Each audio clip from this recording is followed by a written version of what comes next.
Akazimbira nga kawagiddwa. KPG is a premium property managing brand providing a wide range of property management services.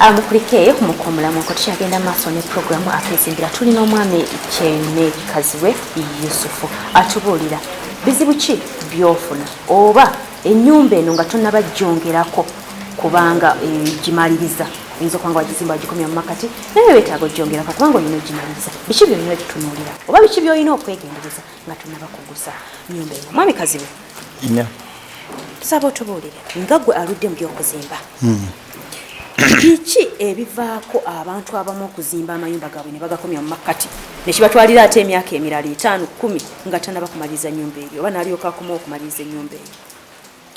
Ebizibu ebasinga okusanga nga otandika okuzimba byandibadde nga obutafuna bizibu ebyo nti osobola okutandika okuzimba ennyumba n'ogikomya mu makati yandibadde nga tonnaba kutandika kulowooza mu kuzimba olina okusooka okupulaninga okuba plani yo notegeera nti ennyumba gyenjagala yenkana bweti balina okubalirira gye bayita bills of quantities n'okola bills of quantities notegeera nti ennyumba gyengenda okuzimba emalawo ssente bwe ziti bw'omala okukitegeera ekyo kitegeeza nti otandika ku planinga wa gy'ogenda okukola ki okujja ssente osobola okugenda mu banka n'ofuna ssente n'ebirala oba n'otunda ettaka lyo n'ebirala okusobola okubeera nga ogusa ekigendererwa ky'okuzimba ennyumba naye kati abantu abasinga nti ye azuuka ku makya n'agamba nti ngenda kuzimba ennyumba ng'ey'omwami oli gye nalabye wali nnina ogizimba kati agenda okutandika ekisooka nga tamanyi muwendo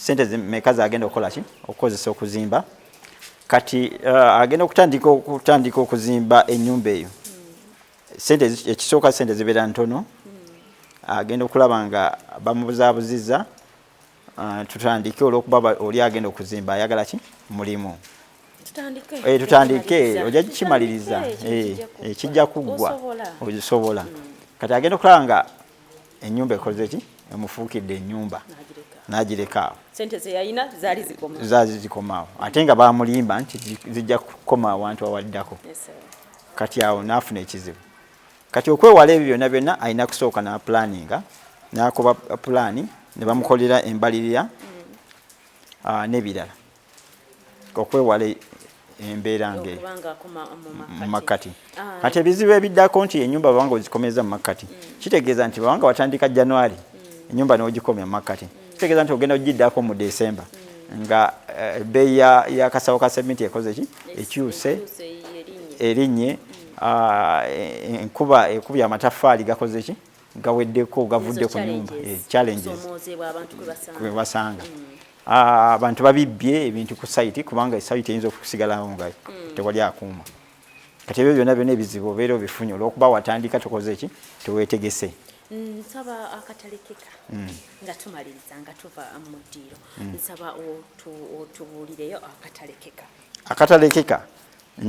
omuzimbi akatalekeka njagala nnyo abantu babeere nga bakiteeka mu mutwe gwabwe nti ennyumba zonna zetuzimba olina okubeera nga osoose ku pulaninga n'ogezaako okunoonya omukugu asobola okutuusa ku kigendererwa kyo ky'okuzimba ennyumba naye ekintu ekirala bagezeeko nnyo okunoonyereza enkola ekekkereza ki okuzimba enkola ey'okukekkereza okuzimba ng'eyaffe gye tuyina nti yandibadde akozesa ssente nnyingi oba miliyoni nga 10 ogenda okukakana nga okozeseza nga 5 kibeera kitegeeza nti tojja kusanga biri ebizibu eby'okuzimba ennyumba ogikomye mu makati tweyanzanye mukwano tweyanzege kale Ndowooza abalabi ba program akezimbira omwami Yusufu Kazibe mumuwulidde ne bingi nnyo by'alina ebikwataganye ku kuzimba kubanga ono mukugu amanyi kiki kitegeeza okuzimba bw'omwekwata mukwano akugambye nti miliyoni kwegamba ku buli kintu okozesaako hafu obukadde 2 osobola okukozesa obukadde 10 ng'ozimba enzimba ye ey'okubanga oba ey'okuzimbisa ebyoma.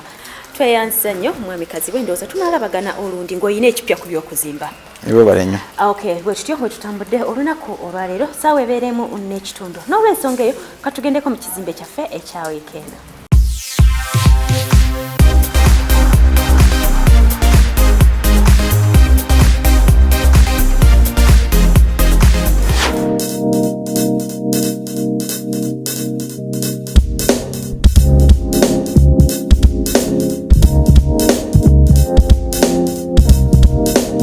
Kino ekizimbe ekisangibwa Kirwa mu district y'e Wakiso okumpi ne Namugongo era nga kitundibwa obukadde 600. Ennyumba eno etudde ku bugazi bwa 40 10 ku 10 ng'era erabika bulungi okuzaama. Ennyumba eno yazimbibwa mu nkola ey'amaka. Kuno kwoteeka n'enzigi n'amadinisa ag'ebweru nga ga aluminium. Kino kiweesa ennyumba eno omutindo nga wama n'ababa bazze okukyala awaka bagenda batenda enzimba ennungi. Olujja lw'enju eno lugazi lwonna lujjudde pavers awamu ne kagadeni akatonotono akajjudde omuddo gwa green nga kwotadde ne kapaaka oba wooteeka emmotoka.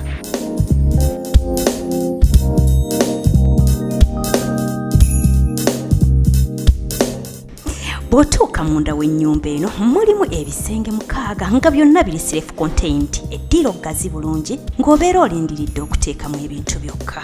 Amataala gayo ga mulembe ddala era nga malungi okuzaama nga gali buli wamu. Erina interior ennungi yonna yasiwa tiles eziri ku mulembe era nga zirabika bulungi nga kwotadde ne wooteeka emmeeza ya dining abantu we batuula okulya emmere.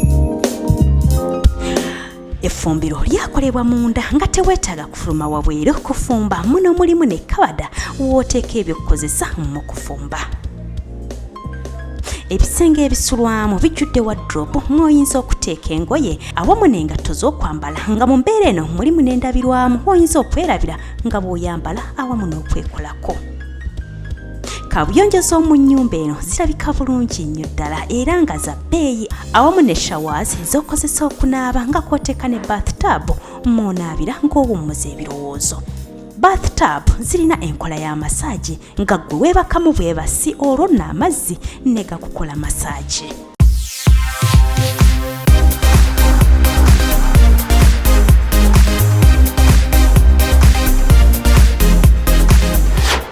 Mukulikeeyo mu kizimbe kyaffe ekya weekend ndowooza mulabye bwe kitambudde ebyokuzimba tubeera na bingi eby'enjawulo. N'olw'ensonga eyo ateeka tugendeko mu kanyomero k'ebyokuzimba.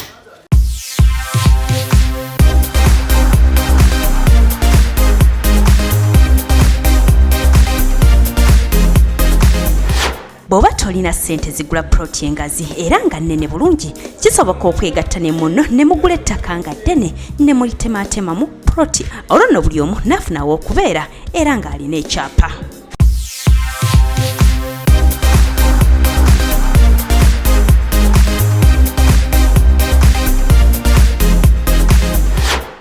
Bwe tutyo obwe tutambudde olunaku olwaleero tubadde tutunuulira omuntu aplaninga okuba ng'ozimba n'oba nga tonnaba kuzimba oba n'oba ng'ozimbye naye ng'otuuse ku musingi oba ng'ennyumba ogituusizza mu makati ne tutunuulira biki by'olina okwegendereza nga tonnaba gyongerako kubanga egguka ate era ne tutunuulira na challenges ki z'osanga gwe omuzimbi mukwano beera ne plan nga tonnaba kutandika kuzimba manya ensawo yo bw'eyimiridde nga tonnaba kuteekawo kintu ekyo ate kwonooneka. Sigadde nze Mage Ann tusinkana ate olw'omukaaga olundi Facebook account yaffe eri akezimbira ku Bukedde TV 1 oyagala okuteesa oba olina kyowabula mukwano tusinkane ku Facebook account yaffe eyo tube nga tuwuliziganya oba tube nga tunyumya mubeere bulungi. Bye bye.